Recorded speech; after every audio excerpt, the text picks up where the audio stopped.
Écoutez, déjà, je voulais vous souhaiter la bienvenue. Je suis ravie d'être là. Je vais me présenter en quelques mots pour que vous puissiez me situer dans ce décor du pitch climat. Je m'appelle Caroline Tancelet. Je suis conseil en transition écologique. Qu'est-ce que ça veut dire concrètement ? J'accompagne les entreprises et les collectivités locales dans leur transition écologique avec comme marque de fabrique la bonne humeur. Je reste persuadée que si on parle de dérèglement climatique de manière négative et qu'on focus les gens sur ce qui se prépare à nous, on ne va pas réussir à les connecter à leurs jambes et ça va être difficile d'avancer. Qu'est-ce qui me caractérise ? Ma sensibilité à l'environnement, la planète et la RSE, sinon je ne pourrais pas faire ce métier. Une certification bilan carbone, on en reparlera, mais c'est hyper important. En fait, il y a peu d'entreprises qui savent avancer si elles ne savent pas d'où elles partent. Donc le bilan carbone en 3 scopes, c'est vraiment quelque chose d'important pour les entreprises. Je viens du monde de l'expérience client et j'espère qu'elle devienne de plus en plus durable. On va dire, je travaille dans tout ce qui est formation, conseil et accompagnement parce que dans ces métiers, il y a tout à faire. Il y a des entreprises qui sont green natives, on va les appeler comme ça. Elles sont nées dans la transition écologique, donc elles sont très avancées. Et puis, il y a le reste. Il y a toutes celles qui se questionnent, il y a toutes celles qui s'interrogent, il y a toutes celles qui veulent faire leur part et puis qui n'ont pas encore tout à fait compris ou en tout cas qui ne savent pas par où commencer. Les méthodes qu'on emploie dans la transition écologique, c'est la co-construction. En fait, on ne peut pas accompagner un client si on lui fait une stratégie climat hors sol. En fait, ce n'est pas possible, parce que sinon, lui, il ne sait pas la faire vivre et il ne sait pas la déployer. Donc, on va voir, il y a plusieurs volets dans l'accompagnement. Il y a un volet déclic, et c'est bien de celui-ci dont je viens vous parler aujourd'hui. Quand on parle de sensibilisation, on parle de déclic. L'objectif, c'est de comprendre pour permettre aux gens de passer à l'action. Ma devise, c'est des clics et pas des claques, parce que je reste effectivement persuadée que ce n'est pas en collant des tartes aux gens qu'on va les faire avancer. Alors, je ne vais sûrement rien vous apprendre, mais c'est quand même hyper important de repositionner le contexte. Aujourd'hui, la RSE, donc la responsabilité sociétale et sociale des entreprises, c'est devenu un enjeu majeur. En fait, on en parle énormément. C'est devenu d'ailleurs même un élément du plan stratégique des entreprises aujourd'hui. Et on a en face de nous des salariés qui sont de plus en plus moteurs. C'est-à-dire, moi, j'ai des clients qui me disent « ça pousse derrière, j'ai des questions ». J'ai des jeunes qui rentrent, qui me demandent mon empreinte carbone. Bah oui, monsieur. On me demande ce que je fais pour la planète vraiment. On me demande si j'ai une vraie stratégie climat. Donc oui, aujourd'hui, c'est une réalité dans la tête des salariés. Et heureusement, c'est aussi une réalité dans la tête des dirigeants.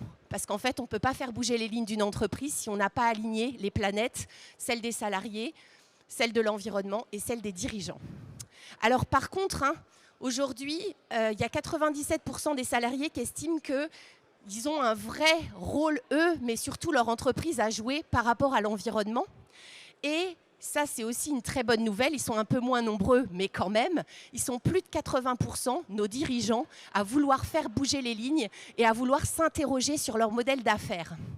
Mais ce n'est pas facile, parce que faire pivoter un modèle d'affaires pour qu'il soit durablement plus éco-responsable, ça demande de changer les choses en profondeur. Donc ça touche au métier, au business model, au marketing, à la ligne distributive, à la ligne de production. Ça touche à tout. Donc c'est vraiment important de le comprendre. Alors, on a beau avoir des gens super motivés qui ont envie de le faire. Moi, je croise que des gens qui me disent « tu fais un métier génial, c'est trop bien ce que tu fais ». Et puis après, ils me disent « mais moi, en fait, je ne sais pas quoi faire ». Donc, il y a un vrai écart aujourd'hui entre la conscience de l'environnement, la nécessité de se mettre en route et pourtant la réalité des actions. Alors aujourd'hui, il faut savoir qu'il y a 80% des porteurs de projets RSE, il y en a peut-être ici autour de la table, qui se sentent bien seuls parce qu'on leur a confié la mission RSE noyée dans une mission QSE et que souvent, ils ont tout sur leurs petites épaules. Et en fait, faire de la transition écologique, c'est un vrai projet d'entreprise. On a aussi plus de 70% des collaborateurs qui s'expriment en disant « ouais, mais nous, en plus, on est un peu déçus ».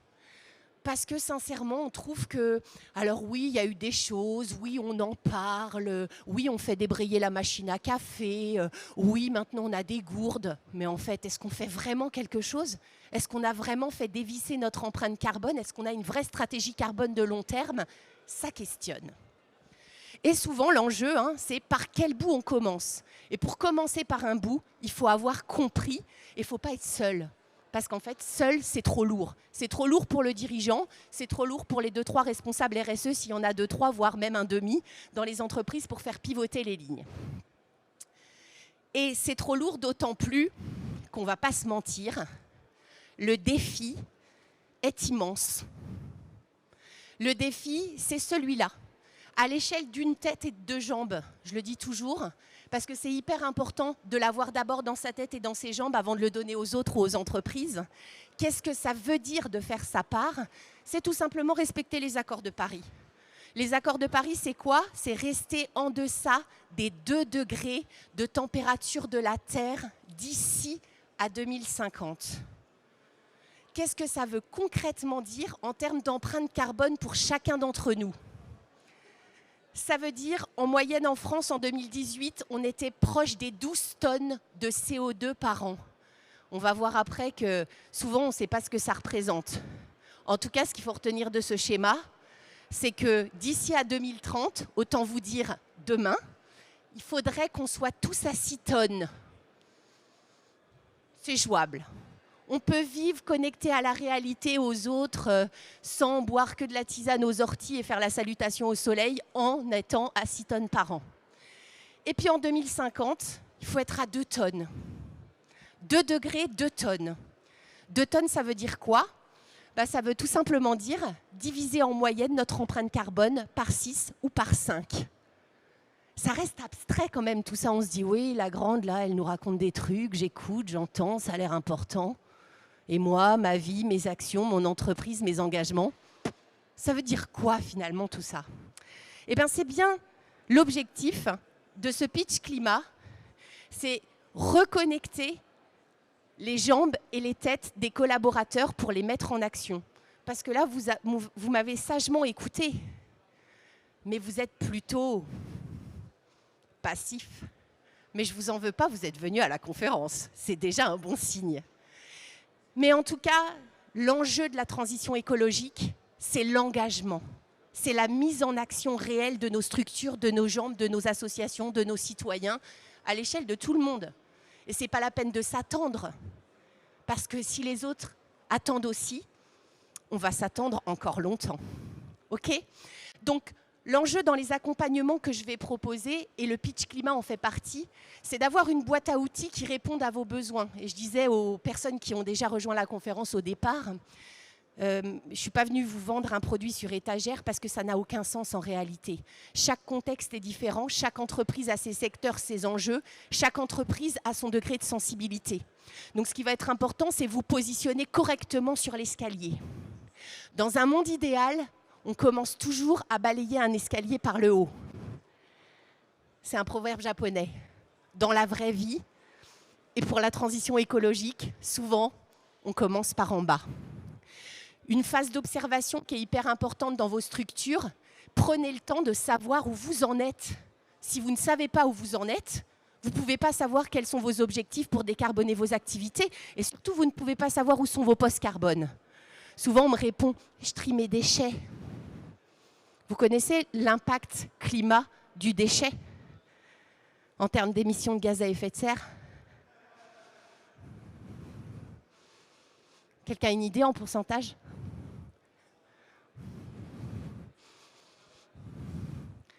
1,6% des gaz à effet de serre sont liés aux déchets. Donc le réchauffement climatique, ce n'est pas directement les déchets. Alors les déchets, ça a d'autres impacts, la biodiversité, etc. Je ne dis pas qu'il ne faut pas s'en occuper. Mais ce qui est hyper important aussi, c'est de comprendre, en fait, de comprendre les grands mécanismes. Et là, je vais vous parler du coup de la boîte à outils sensibilisation. Il y a peut-être parmi vous des gens qui connaissent de nom la fresque du climat. Il y a des gens tout à l'heure qui m'ont dit. C'est un excellent outil de sensibilisation. Il va être beaucoup plus focus sur le comprendre. C'est-à-dire là, on va vraiment faire travailler les MIBS, on va essayer de comprendre les causes et conséquences du dérèglement climatique. On va avoir Little Big Impact avec l'Eco Challenge. J'en profite, dans la transition écologique, tous nos partenaires sont nos alliés. Donc ça aussi, c'est un super outil. On travaille là, par contre, les jambes, c'est-à-dire la mise en action pour décarboner sa vie.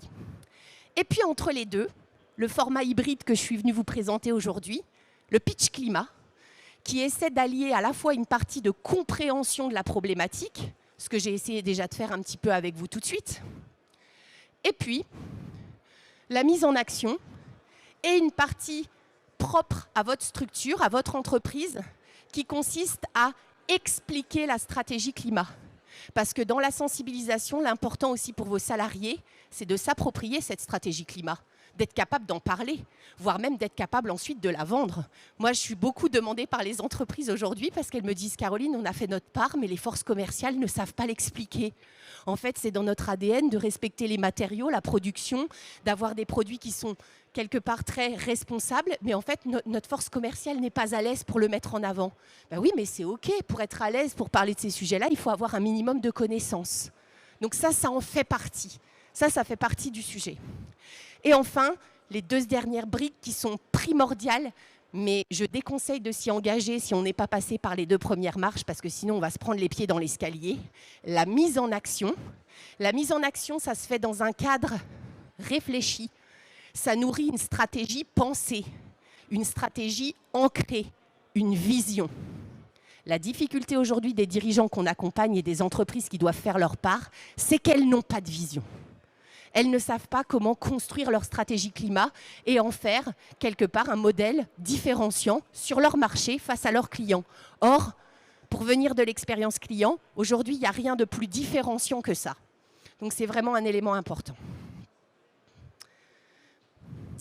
On rentre dans le sujet. Allez, comment on va pouvoir embarquer vos collaborateurs et vos collaboratrices par la mise en place d'une stratégie bas carbone? Le pitch vient vous aider. Le pitch, c'est quoi? C'est une conférence. Elle va durer, on va dire en moyenne, entre 60 et 90 minutes.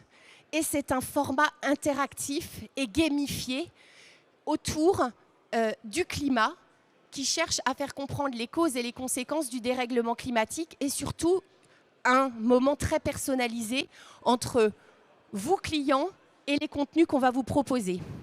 L'avantage du pitch climat, à la différence de la fresque, c'est que pour avoir une fresque du climat efficace, il faut à peu près avoir 2 tables de 6 personnes. Ça veut dire qu'on fait fresquer 12 personnes en même temps.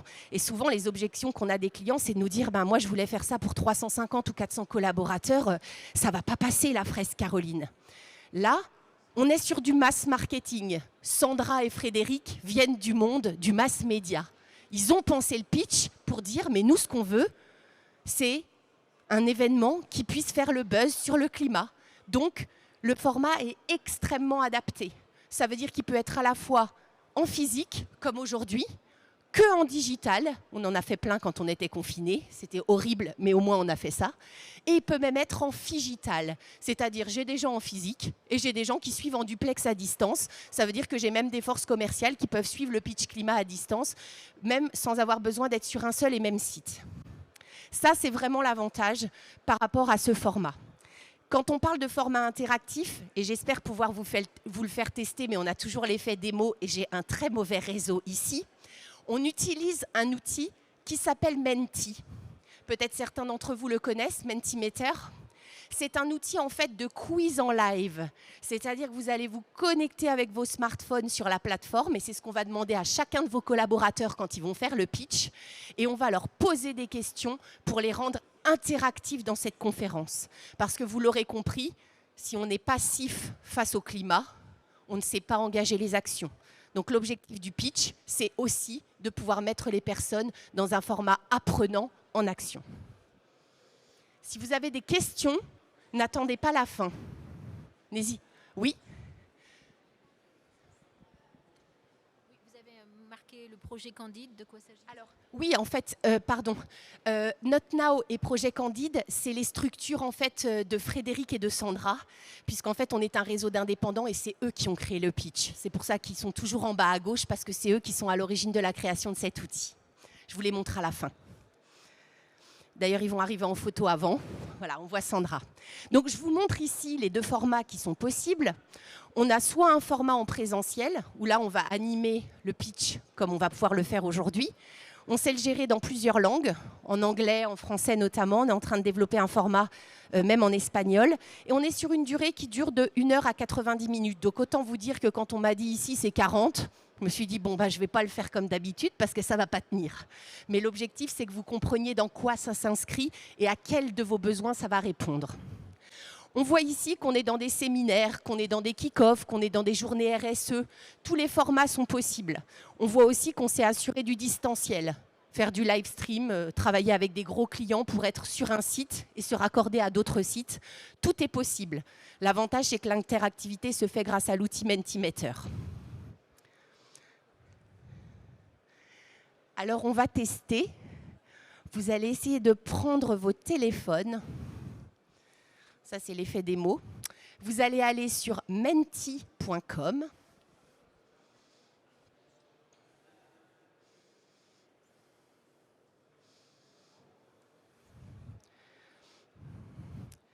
En plus, l'écran n'est pas très réactif, alors j'ai peur de ne pas pouvoir vous donner beaucoup d'informations.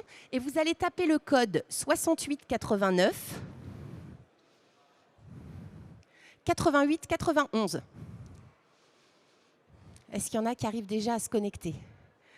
Le 68 89 88 91. On me fait signe, on me dit que c'est bon.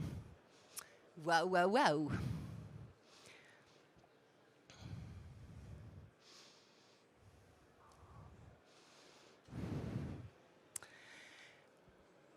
Est-ce que c'est bon? Vous êtes à peu près connectés?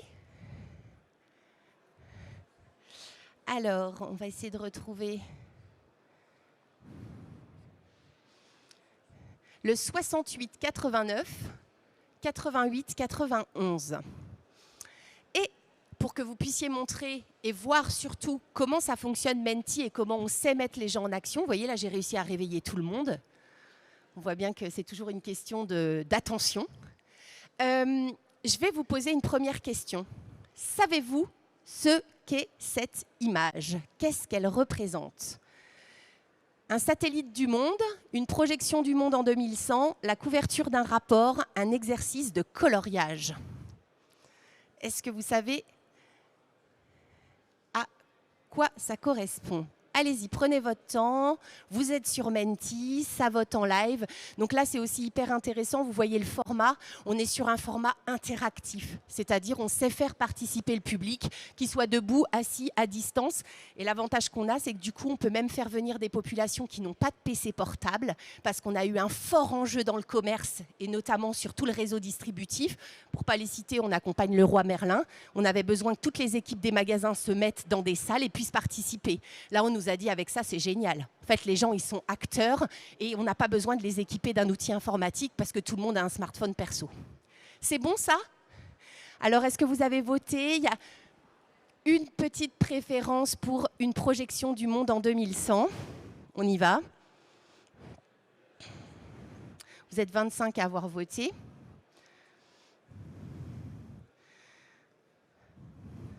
Alors, est-ce que vous connaissez la réponse? C'est la couverture du rapport du GIEC. Vous n'étiez pas nombreux à répondre. Donc effectivement, c'était la première question d'échauffement sur Menti. Et du coup, ça va me permettre de pouvoir poursuivre avec vous l'exposé. Donc, c'est juste pour tester, entre guillemets, le fonctionnement de Mentimeter avec vous. Et pouvoir, je l'espère, retrouver ma présentation, parce que je suis obligée de jongler entre les deux outils.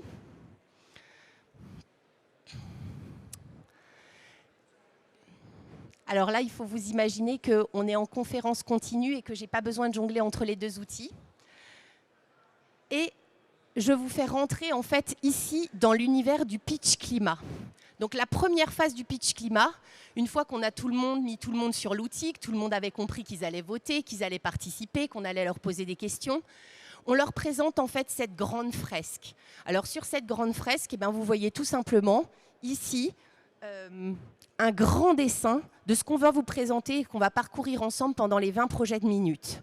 Alors qu'est-ce qu'on voit principalement? Tout d'abord, les activités humaines qu'on présentera en détail. Donc vous trouvez ici l'agriculture, on voit ici l'utilisation des bâtiments, l'industrie, mais aussi le transport, et justement comment tous ces éléments se nourrissent des énergies fossiles pour pouvoir faire fonctionner nos vies.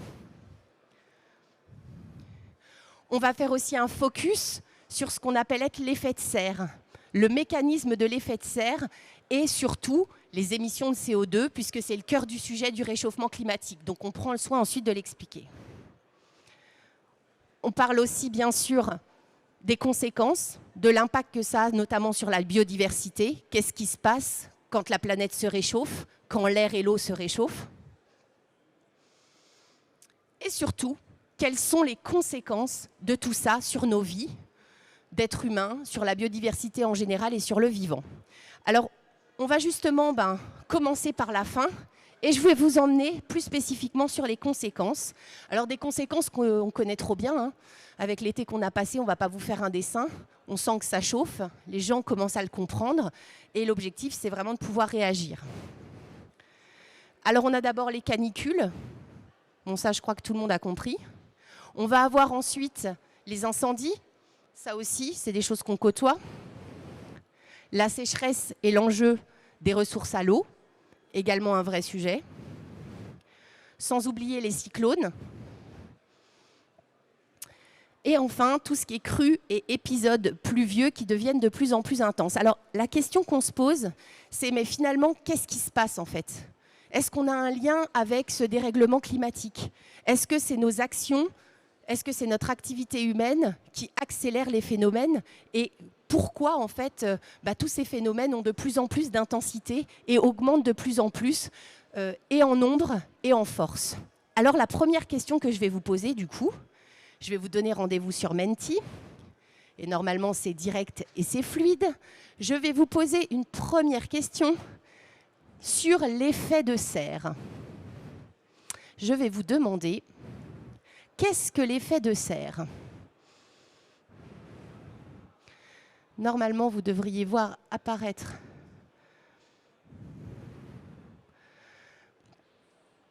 la question qui vous demande qu'est-ce que l'effet de serre?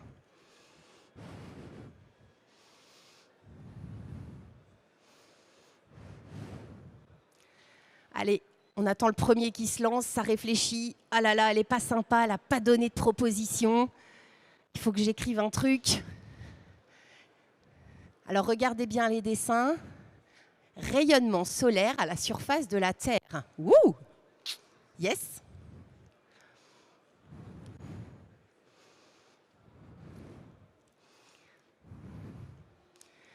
Autoréchauffement, accumulation de la gaz dans l'atmosphère. Réchauffement des couches d'ozone, calories piégées dans l'atmosphère, réchauffement climatique. Permet de maintenir une température sur Terre. OK. Emprisonnement du rayonnement solaire et de la chaleur dans l'atmosphère. Accumulation des gaz causant le réchauffement. Bravo à vous, il y a plein de réponses, il y en a des bonnes. Et vous voyez aussi l'intérêt du pitch par rapport à ça, c'est que à un moment, on m'interroge, donc il faut que j'aille chercher des connaissances. Et puis, je partage aussi en live toutes les contributions des participants. Donc, c'est aussi ça le côté très sympa. Alors, est-ce que quelqu'un a la bonne réponse? Est-ce que quelqu'un a vu une réponse qui paraissait être juste?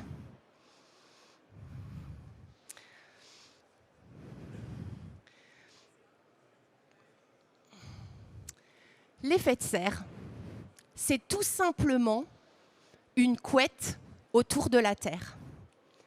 Et heureusement qu'on a cette couette, parce que si on n'avait pas la couette, on aurait une température un petit peu différente. Je ne vais pas spoiler la question d'après, mais en tout cas, c'est un effet tout à fait naturel qui permet en fait à la planète de fonctionner correctement.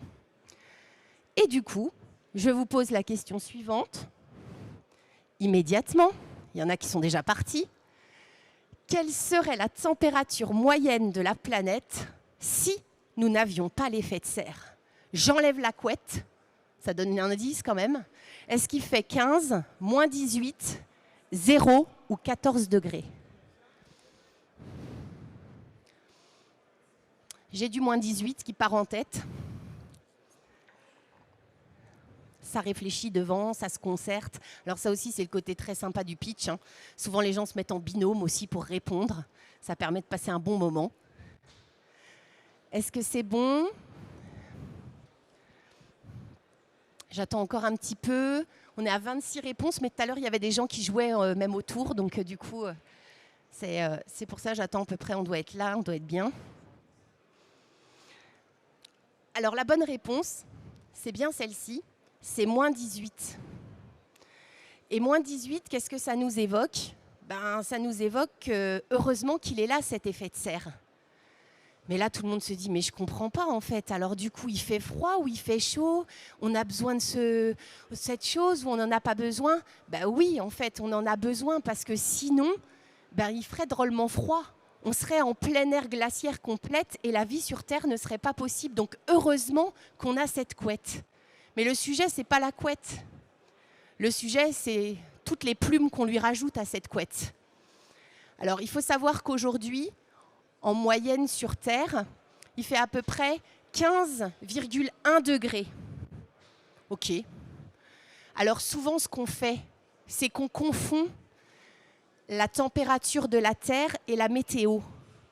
Oui, on n'a pas appris à parler climat, nous. On a appris avec Evelyne Delia. Donc on se dit, mais les 2 degrés des accords de Paris, en fait, 2 degrés, c'est rien.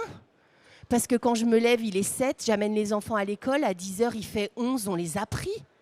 Oui, mais sauf que, en réalité, de quoi on vous parle quand on parle des 2 degrés ? On parle de température interne de la Terre. Et là, je vais juste prendre une toute petite comparaison, une simple comparaison. Vous vous échangez, vous, avec la planète Terre. Je nous mets à 37,7, tout va bien. Vous vous rajoutez 2 degrés. Comment vous allez ?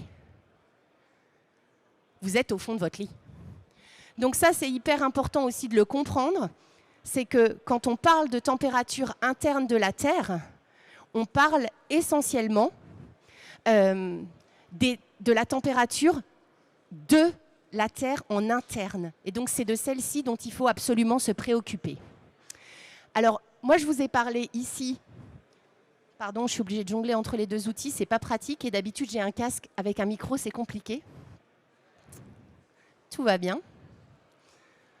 Je vous ai parlé donc de cet effet de serre naturel, mais en réalité, celui dont je voulais vous parler, c'était cet effet de serre additionnel et tout le réchauffement qui va avec.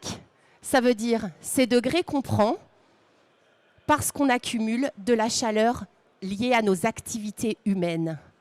Et comme vous l'aurez compris, quand on prend des degrés sur la Terre, c'est exactement comme quand on prend des degrés nous-mêmes. Donc quand on parle des 1,1 degrés, c'est bien de ça dont il s'agit. Alors la question qu'on se pose, c'est finalement, ce réchauffement, alors il vient de quoi ? Parce que j'ai cette couverture autour de ma planète, il fait bon vivre, mais on me dit que ça se réchauffe. Ça se réchauffe tout simplement parce qu'aujourd'hui, on concentre le CO2 dans l'atmosphère. Alors ici, je vous montre la courbe, elle est quand même impressionnante. On voit 2020 comme une courbe d'inflexion, mais on voit surtout 1850 comme période de référence. C'est l'ère pré-industrielle. C'est là que ça s'est accéléré. Donc on est monté dans les trains, on a mis en route les industries, on a bien commencé à mettre en route cette machine. Et puis on voit que du coup, les émissions qui sont liées commencent à augmenter. Alors, essentiellement, pourquoi on concentre le CO2 dans l'atmosphère ? Tout simplement, parce que toutes nos activités humaines sont basées sur les énergies fossiles et que quand on les brûle, elles émettent du CO2. Ça, c'est la source principale.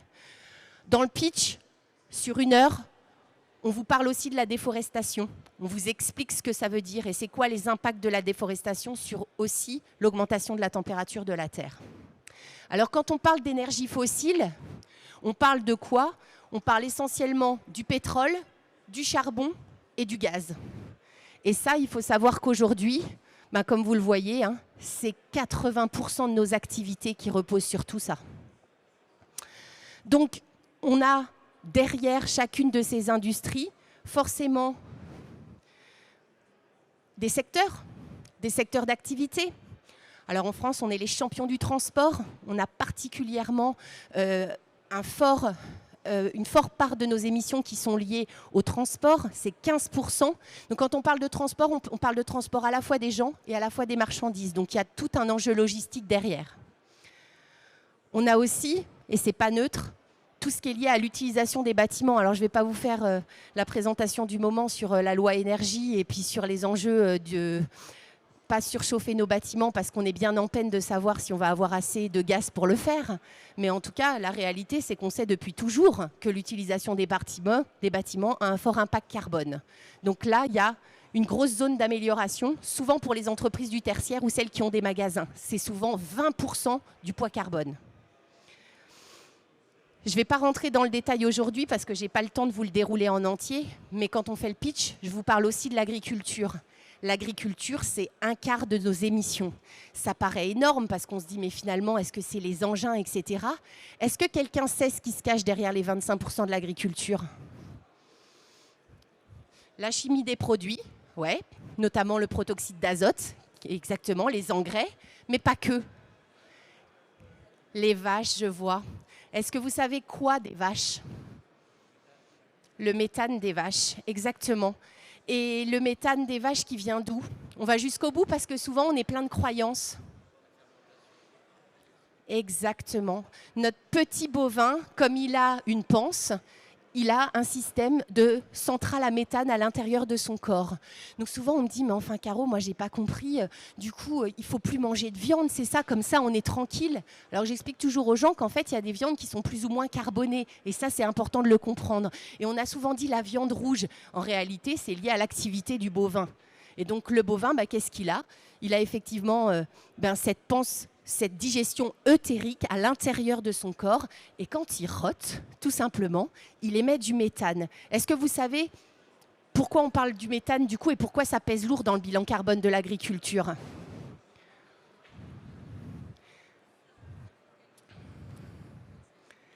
300 fois plus puissant que le CO2, le méthane. Donc souvent on me dit, c'est quand même pas des vaches qui pâturent qui vont changer le monde. Non, quand elles pâturent sagement, qu'on est dans une agriculture de proximité et raisonnée, mais quand on passe dans des modèles d'agriculture intensifs, oui. Et savez-vous quelle est la principale cause de déforestation aujourd'hui? Parce que j'ai plein d'entreprises qui me disent, vous savez Caroline, on a mis en place la GED, on est content, il n'y a plus de papier. Quelle est la principale cause de déforestation aujourd'hui? L'agriculture, ouais. Pour y faire quoi essentiellement? Exactement.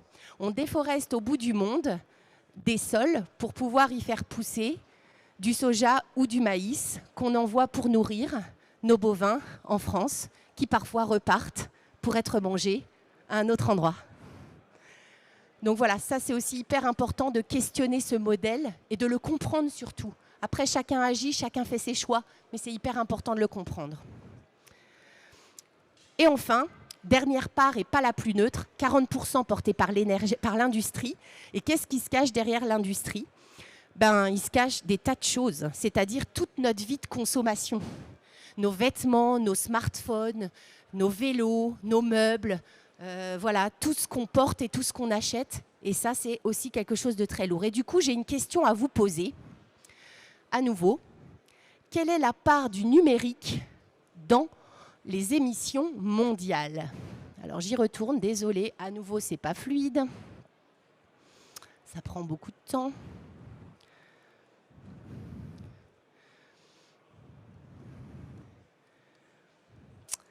Quelle est la part du numérique dans les émissions mondiales? En gros, mon smartphone, mes comportements numériques, le streaming, mon PC, les écrans, les DVD, tout ça, ça pèse combien? On m'a dit 10%, 15%, oh là là, ça envoie, ça envoie.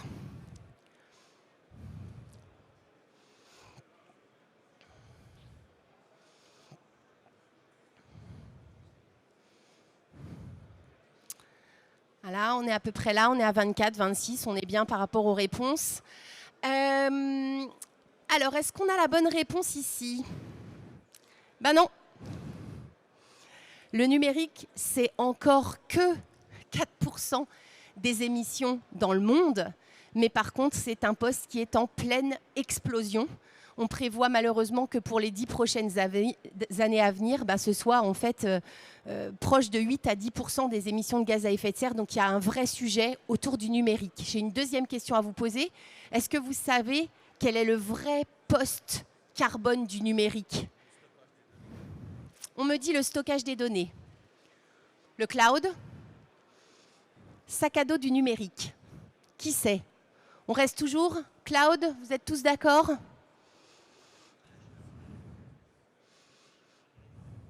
La chaleur générée par les utilisations numériques, c'est un sujet, oui. On me parle de l'extraction des matières premières et donc plutôt du matériel. Ouais. Refroidissement des baies, ouais, ok. Alors, à nouveau, on a souvent des croyances. C'est comme la GED à l'imprimante pour la déforestation. Le vrai sujet noir du numérique, c'est les devices. C'est ça. En France, on a plus de terminaux qu'on a de mains.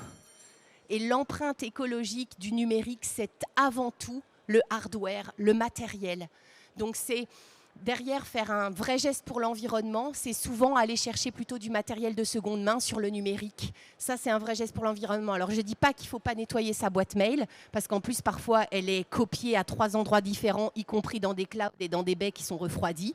Donc là aussi, en tout cas, il faut rester vigilant. Mais sachez que l'usage numérique le plus consommateur d'énergie et donc le plus carboné, c'est le streaming. C'est la lecture de vidéos en live sur les réseaux.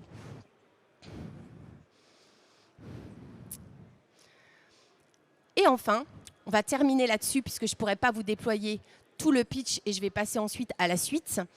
Combien de tonnes équivalent CO2 sont émis en moyenne par un voyage individuel qui relie Paris à New York? Est-ce que c'est 1 tonne, 2 tonnes, 0,5 tonnes ou 10 tonnes de CO2?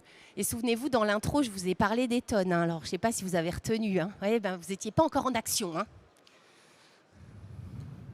1 tonne, 10 tonnes. Qui dit mieux?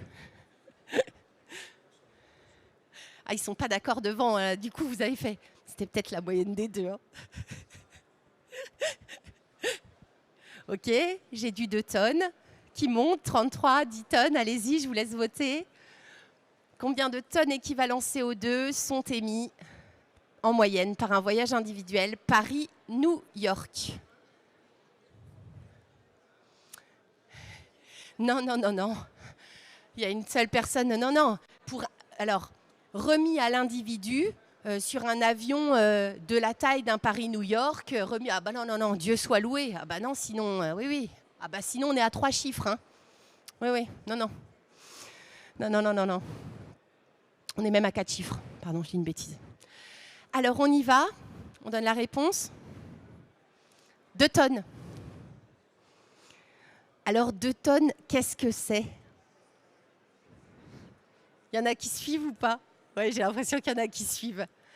On en a parlé déjà des 2 tonnes ou pas? C'est le défi 2050 pour contenir les 2 degrés. 2 degrés, 2 tonnes. C'est là où on doit être en 2050. Alors, vous voyez, souvent, moi, je croise des gens qui me disent « Ouais, non, mais la transition écologique, tout le monde en parle, il y en a partout, ça nous fatigue. On a le temps, et puis qu'est-ce qu'on peut faire ?» L'objectif avec le pitch, c'est de comprendre qu'en fait, ce qu'on peut faire, c'est surtout ce qu'on doit faire. Et savoir où on bouge, ce qu'on mange et comment on s'habille, en fait, c'est quasiment de notre responsabilité individuelle. Tant qu'on n'a pas compris ça, on a l'impression qu'on n'a pas de poids. On a l'impression surtout que en fait, soit nos actions sont vaines, soit elles n'impactent pas le climat. Mais à la somme de tous ceux que nous sommes, bien sûr, ça a des impacts et c'est hyper important de le comprendre, de se l'approprier et du coup de pouvoir mieux l'appréhender. Alors, je repars dans ma présentation. Ça va finir par être fluide, à force de ne pas passer en diaporama. Hop. Alors, vous l'aurez compris, en vous faisant passer par ces différentes activités humaines, l'objectif, c'est de vous faire comprendre que la couette de l'effet de serre autour de la Terre, elle est bien sympa et heureusement qu'elle est là, sinon on aurait bien froid. Mais le sujet, c'est tout ce qu'on y ajoute par notamment nos activités humaines. Et là, je n'ai pas rajouté les plumes de l'agriculture parce qu'on les a vues rapidement tout à l'heure, mais c'est des grosses plumes parce que le protoxyde d'azote et le méthane, c'est des grosses plumes. Donc, ça chauffe. Ça chauffe et la planète, elle bosse. Qu'est-ce qu'elle fait la planète pendant ce temps-là? Elle sort les puits de carbone. C'est quoi les puits de carbone? Vous savez? On en a deux principaux. Forêt, les océans. Oh purée, ça a fait la fresque ici, je sens que c'est au taquet. Ouais. Oui, effectivement, et on vous les a mis exprès de la bonne couleur. On a beaucoup de chance. La planète qui bosse pour nous, elle a une capacité de captation de 50% grâce à la forêt, photosynthèse, grâce aux océans. Et souvent, ça, c'est quelque chose qu'on ignore. Le deuxième poumon de la Terre n'est pas vert, il est bleu. Il y a une capacité des océans à capter 1/4 des émissions de CO2 liées principalement à nos activités humaines. Le reste, c'est pas neutre, 50%. Ça part dans l'atmosphère. Et ça rajoute des petites plumes à notre couette. Qu'est-ce qui se passe avec tout ça? Parce que ce n'est pas sans incidence, on ne va pas se mentir. Les océans s'acidifient, parce que quand nos océans bossent et qu'ils captent du CO2, ils deviennent plus acides. Qu'est-ce que ça a comme conséquence? On ne va pas mâcher nos mots, ça flingue la biodiversité marine. Alors on voit les champs de coraux pâlir, on voit voilà, même les grands mammifères marins qui disparaissent parce qu'en fait c'est toute la chaîne alimentaire qui se barre. Hein. Le phytoplancton, le zooplancton, ils vivent dans des petites coquilles. Et quand l'eau est acide, leurs petites coquilles, elles... Voilà. Donc tout ça, ça va finir à un moment forcément jusqu'à nous. Puisque derrière la biodiversité marine, il y a la pêche, il y a la nourriture, il y a l'équilibre général de la biodiversité et il y a l'équilibre général du vivant. Donc voilà, en somme, sur cette première partie du pitch, et je m'arrêterai là, en tout cas pour cette présentation du pitch climat, c'est un des morceaux. On est normalement 2 conférenciers et le deuxième conférencier s'occupe de la partie focus sur les conséquences. Je vais vous les montrer rapidement, mais je ne voulais pas vous sabrer le moral aujourd'hui, c'est quand même une journée de salon. Donc je vais m'arrêter là. Toujours est-il, j'aurais gagné ma journée. Si déjà vous avez compris que 80% de nos activités humaines utilisent les énergies fossiles pour fonctionner. Et franchement, on ne va pas se mentir, c'est beaucoup trop. Heureusement, il y a plein d'innovations et d'alternatives qui existent pour rendre et substituer à ces énergies fossiles des énergies qui sont plus durables et renouvelables et qui du coup sont moins émissives et qui du coup réchauffent moins le climat. Charge à nous, dans nos vies et dans nos entreprises, de les identifier. Aujourd'hui, ces émissions en répartition de secteurs, c'est principalement 15% pour le transport. Donc si vos boîtes ont de la logistique du transport, vos collaborateurs viennent au boulot en voiture, il y a un vrai sujet derrière tout ça. C'est aussi 40% de l'industrie, mon outil industriel, ma production, mes achats, mes matières, mes appros. Qu'est-ce que j'achète, qu'est-ce que je vends, comment je le produis, quelle énergie ça consomme. Ça va être aussi mon bâti, mes sites, mes sièges, mes agences, je les loue, je les achète, je les isole. Comment je traite le sujet du bâtiment pour être moins impactant sur mes émissions. Et enfin, 25% pour l'agriculture, vous l'aurez compris. Tout ça, depuis l'ère pré-industrielle, à savoir 1850, ça produit et ça émet du CO2 qui nous a fait augmenter notre température terrestre de 1,1 degré. Et vous avez compris que 1,1 degré, ce n'est pas rien. La petite dame dans son lit à qui on a collé le 39,9. C'est bon pour vous? Alors, je vous les montre juste rapidement. Nous, on a parcouru ensemble sur le pitch, et je vous l'ai fait en mode arrangé, tout ce volet effet de serre. On est parti rapidement, souvenez-vous, des conséquences de niveau 1. On a parlé de l'origine de ce réchauffement que sont les activités humaines. je vous ai fait descendre tranquillement dans l'océan. Et la dernière partie du pitch fait la focus sur les conséquences intermédiaires, c'est-à-dire l'augmentation du niveau de la mer, l'impact sur les récoltes. Et elle termine dans le carré final fabuleux, juste de l'impact sur nous. Mais malheureusement qu'on voit depuis ces derniers mois. L'enjeu sur l'énergie, les conflits sur les territoires. En fait, nous, on ne doit pas être spectateurs de ça. À un moment, on fait partie du dispositif, mais à un moment, on en est aussi victime. Donc, qu'est-ce qu'on fait pour pouvoir changer les choses ?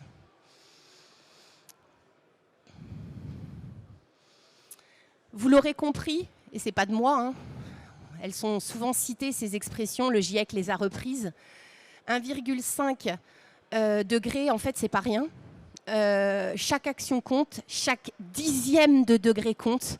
Et on sait aujourd'hui qu'on n'arrivera pas à rester en dessous des 2 degrés. Chaque année compte, et du coup, chaque choix et chacune de nos actions compte.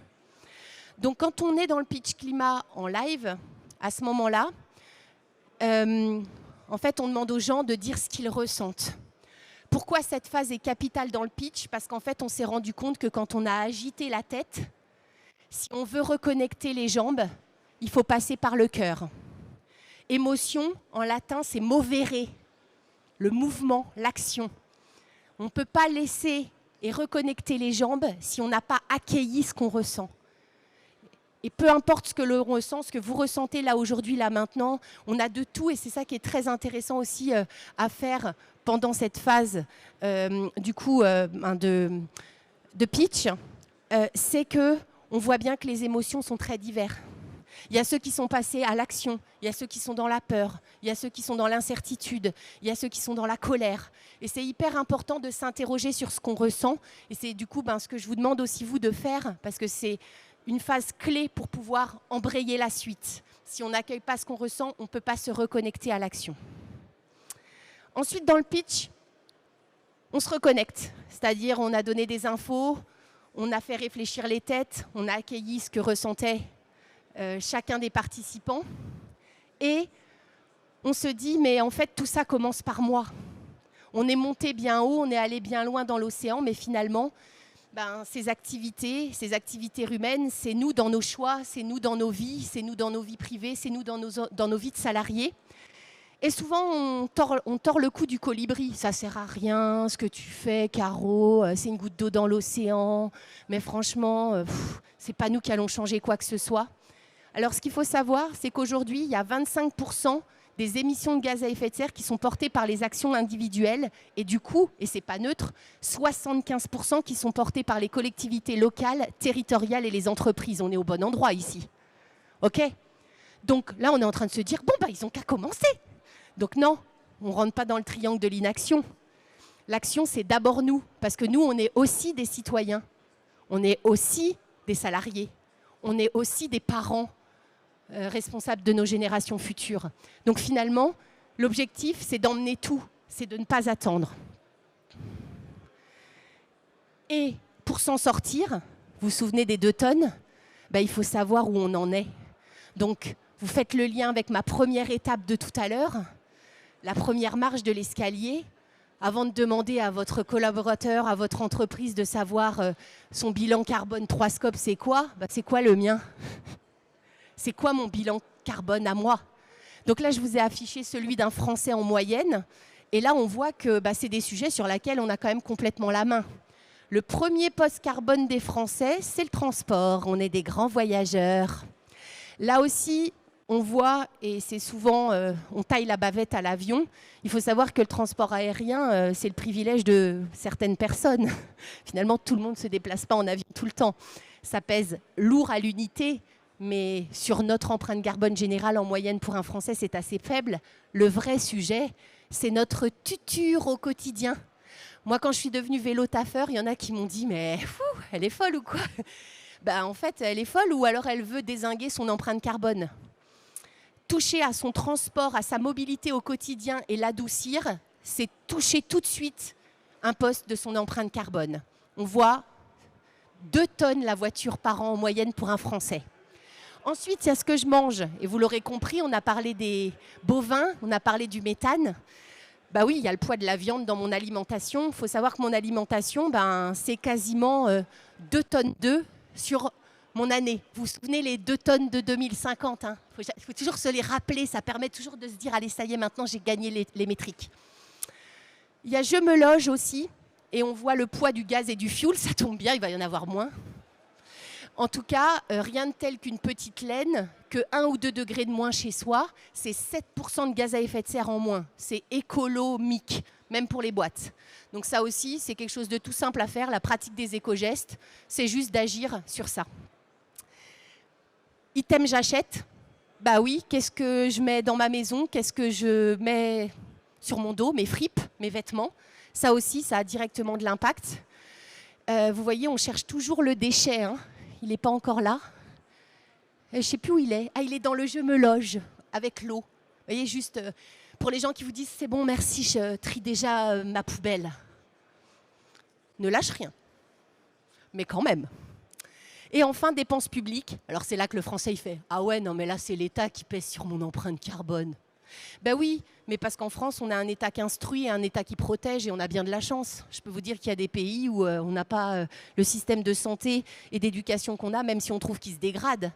Je peux vous dire qu'il y a 15 ans, quand je parlais du suivi d'une femme enceinte à un Suédois, il hallucinait. Donc voilà, il faut qu'on se rende compte aussi de ce qu'on a nous ici. Donc, vous l'aurez compris, la première action que j'invite toute personne à faire, c'est se connecter sur nos gestes climat. Ça prend 7 minutes, je ne vais pas vous le faire faire, mais s'il vous plaît, s'il y a une seule chose que vous retenez de cette conférence, ce serait ça. Faites votre empreinte carbone. Le simulateur de nos gestes climat est hyper bien fait. Il permet vraiment de voir et c'est ce qu'on invite vraiment les collaborateurs à faire. Enfin, qu'est-ce qu'on fait pendant le pitch climat? Parce qu'on ne va pas l'oublier. On parle des 75% et on parle du rôle de l'entreprise. Donc c'est à ce moment-là que si vous le souhaitez, bien sûr, la porte s'ouvre pour présenter votre stratégie climat. Puisqu'on dit à nos collaborateurs, c'est le moment de mettre vos...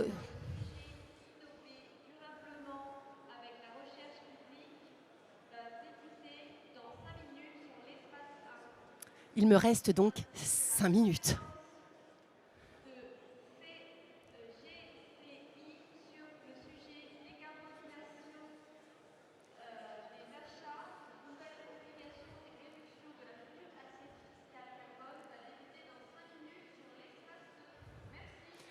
Merci. Alors, voilà, donc là, c'est le moment où vous dites à vos collaborateurs qu'il faut mettre leur cap. On en a plein des caps, vous l'aurez compris, il ne faut pas les oublier. La première cap, c'est notre cap de consommateur. On a 2 cartes. Carte de crédit, carte de vote. Notre puissance est incroyable, il faut juste s'y reconnecter. On a aussi une cape d'influenceur. Mes potes, mon réseau, ma famille, mes parents, mes frères, mes amis, je fais, ils font. La capacité de mimétisme, d'abord à critiquer, à pas croire et ensuite à se dire « mais tiens, elle est encore en vie ». Mais oui, elle est déballée et elle est même plus heureuse. Oh purée, ça interpelle. 3e cap, citoyen. Sur mon territoire, avec les collectivités locales, les territoires, le Grand Est, ma ville, qu'est-ce que je fais? J'arrête bientôt, oui, c'est promis. Et la dernière cap, ma cape de collaborateur relais. Donc voilà, j'en ai terminé avec ce pitch climat. On interroge bien sûr ensuite vos collaborateurs sur les actions qu'ils sont prêts à mener en entreprise et ça permet d'avoir un vivier d'actions. Et je vous remercie de la part de Sandra et de Fred qui sont les créateurs de ce pitch climat. Des clients bien sûr qui nous suivent déjà et qui nous font confiance et qui sont très nombreux. Ça tourne bien, on a plein de boulot, on est super contents, mais en fait, on a envie qu'il y ait plein de clients qui ont envie de faire ça pour leurs collaborateurs, parce que plus on y va vite et mieux c'est. Et puis, ici, je vous passe bien le bonjour de toute l'équipe des conférenciers qui travaillent partout en France pour pouvoir déployer le pitch climat. Voilà, je vous remercie pour votre attention. Merci.